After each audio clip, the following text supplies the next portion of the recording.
Hi everyone and welcome to this video on antihypertensive drugs. Now before we get into the medication, it's important that we first get a definition of what blood pressure is and understand the components that make up blood pressure and therefore increase in blood pressure leading to hypertension.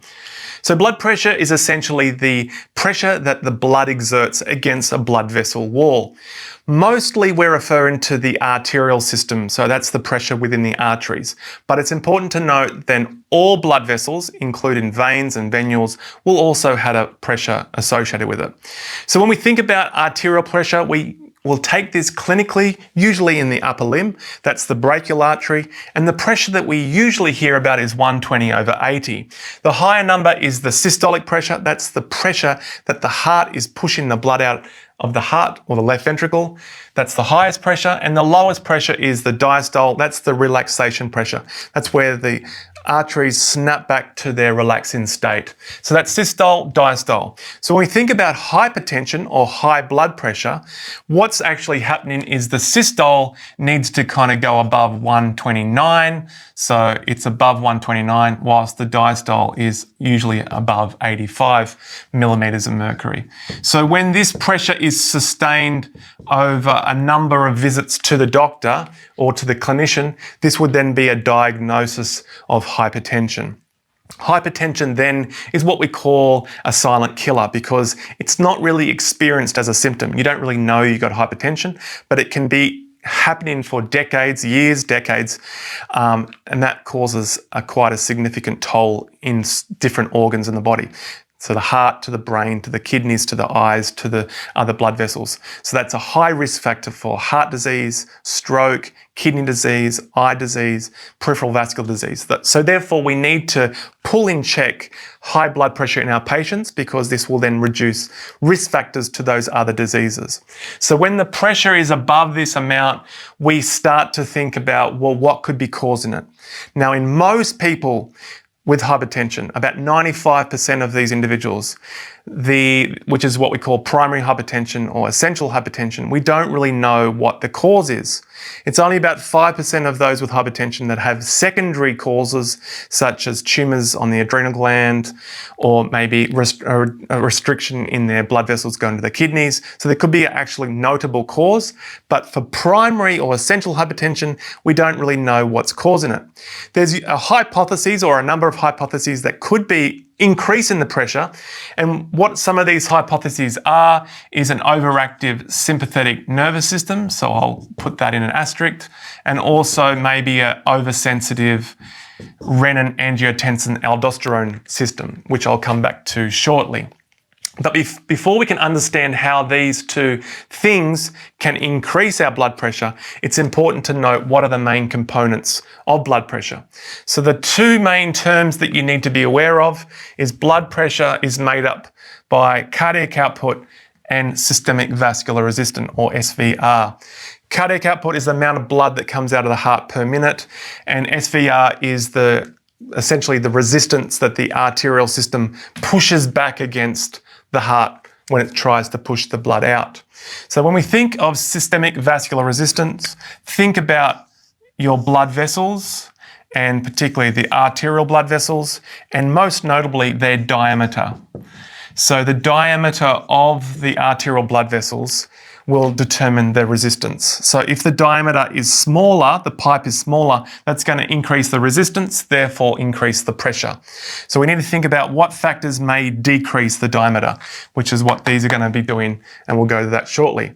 Whilst over here, the cardiac output, this is further made up of the heart rate, that's how fast the heart is beating per minute, times the stroke volume. That's the amount of blood that comes out of the heart per beat. So stroke volume times heart rate equals cardiac output. Cardiac output times resistance gives you blood pressure. Now, we can go further with the stroke volume.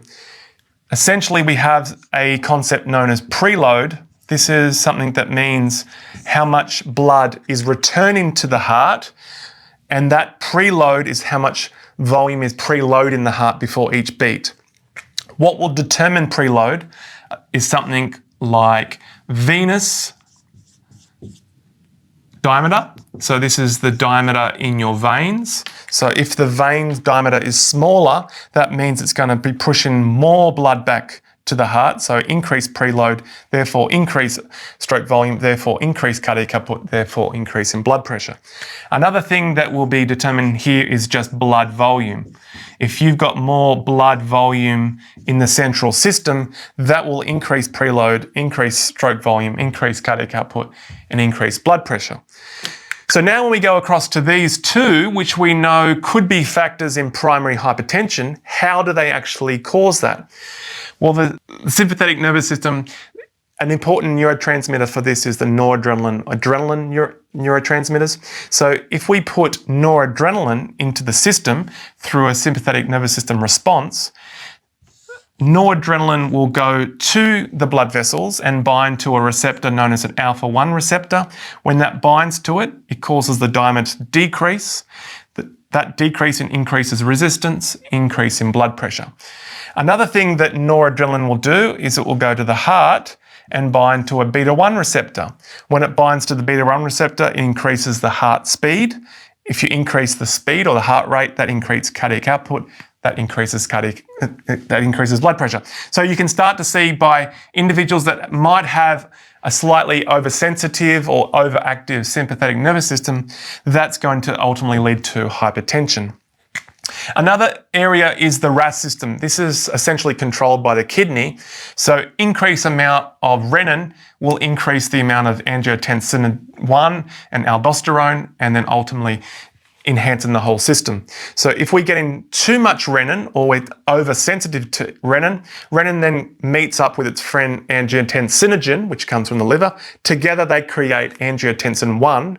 Angiotensin 1 is then converted into angiotensin 2 by a converting enzyme. And then angiotensin 2, which I'll draw here, goes to the blood vessels. So angiotensin 2 goes to the blood vessels, a bit like what we saw with the alpha-1 receptor, causing their diameter to decrease, increase in resistance, therefore increase in blood pressure. So angiotensin will have quite a significant effect on diameter of blood vessels. But angiotensin 2, what else it can do is it can go to the brain to release something called ADH. Antidiuretic hormone. That's released from the pituitary gland. That will then go to the kidneys, reabsorb water, which then increases blood volume, therefore increase in preload, therefore increase in stroke volume, increase cardiac output, increase blood pressure. Another thing angiotensin 2 can do is release aldosterone. Aldosterone comes from the adrenal glands. So more aldosterone, more salt get reabsorbed in the kidney, therefore more water, therefore more blood volume, therefore more preload, therefore more stroke volume, more cardiac output, more blood pressure. So now you start to see the role that the sympathetic nervous system and the RAS system starts to have on the blood pressure components and therefore increase in blood pressure.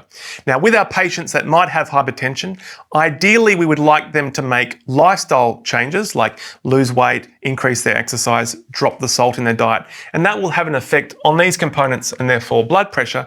But in most cases they may need some assistance from some antihypertensive medications. And these medications will affect these components, which will ultimately hopefully drop their blood pressure.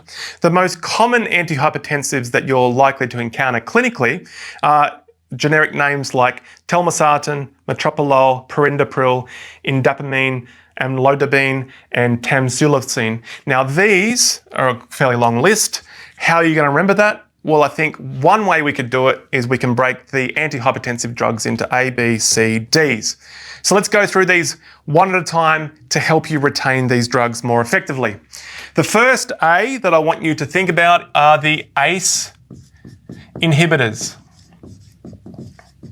We already spoke about ACE. ACE was that converting enzyme that converted angiotensin 1 into angiotensin 2. So if you inhibit that enzyme, you don't make angiotensin 2. If you don't have angiotensin 2, you're not going to be binding to blood vessels to decrease the diameter. Therefore, diameter remains normal. The vascular resistance normal, blood pressure hopefully normal. So the ACE inhibitors are usually one of the first medications in that regard. How can you remember that? They end with pril. So pril are your ACE inhibitors, such as perindopril. Okay, that's your ACE inhibitors. Drug number 1. Number 2 are the angiotensin 2 receptor blockers. Sometimes these are known as the ARBs.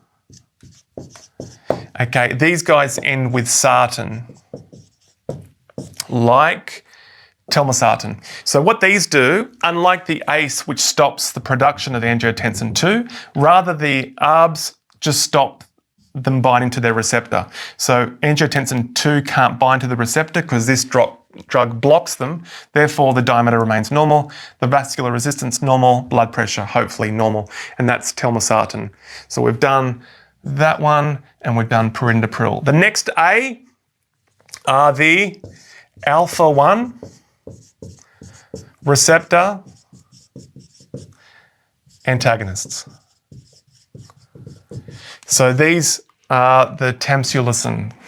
So tamsulosin. These usually end with osins, okay? Tamsulosin. So it blocks the ability of noradrenaline to bind to alpha-1, so it blocks there. Therefore, no diameter change, no resistant change. Blood pressure remains normal. So that's the next one done. So that's all the A's complete. Next we go to the B. These are what we call beta blockers. Beta blockers. These are easy to remember. These end with lol. Okay, they're going to work here. So they're going to block the effect of noradrenaline on the beta-1 receptor. Therefore, heart rate remains normal. If you keep the heart rate down, cardiac output stays down, blood pressure stays down. So the beta blockers, example, metoprolol, okay? Then we go to C, calcium channel antagonists. Calcium channel antagonists. Now we need calcium to contract the muscle. We have muscles in blood vessels, we have muscles in the heart. So if we reduce the amount of calcium in the muscle will relax. Most notably, this is going to be calcium channel antagonists that are referring to blood vessels. So when we think of this one, end in the pines, so amlodipine, that's going to be a medication that stops calcium going into the smooth muscle of blood vessels. Therefore, the muscle remains relaxed, the diameter remains larger, decreased resistance, decreased blood pressure. So the calcium channel antagonists are usually blood vessel specific, but you can get some that are also focused at the heart. But most blood pressure ones are going to be at the blood vessel. So the one there is amlodipine. The last ones are the diuretics. Diuretics for D. Now, in most cases, for blood pressure, these would be the thiazide diuretics. So this is going to work at the distal convoluted tubule to stop salt getting reabsorbed, which would then increase blood volume. So that's going to be affecting, the diuretics will be affecting blood volume. Now remember, diuretics increase diuresis, which is urination. If you're peeing more, you're losing volume through pee and it's not getting put back into blood. So therefore, you'll get a drop in blood volume, a drop in preload, a drop in stroke volume, a drop in cardiac output, drop in blood pressure. So that's where the diuretics work. And in most cases, they're going to be thiazide. Okay, and the example here is the indapamine. Okay. In some cases, the clinician might choose a potassium-sparing diuretic if the patient has problems regulating their potassium levels, or if the clinician thinks they have to get rid of excessive fluid, such as in cases of heart failure, they may revert to a loop diuretic, which is a more powerful diuretic. But for blood pressure, usually the thiazides are the most common diuretic used for blood pressure.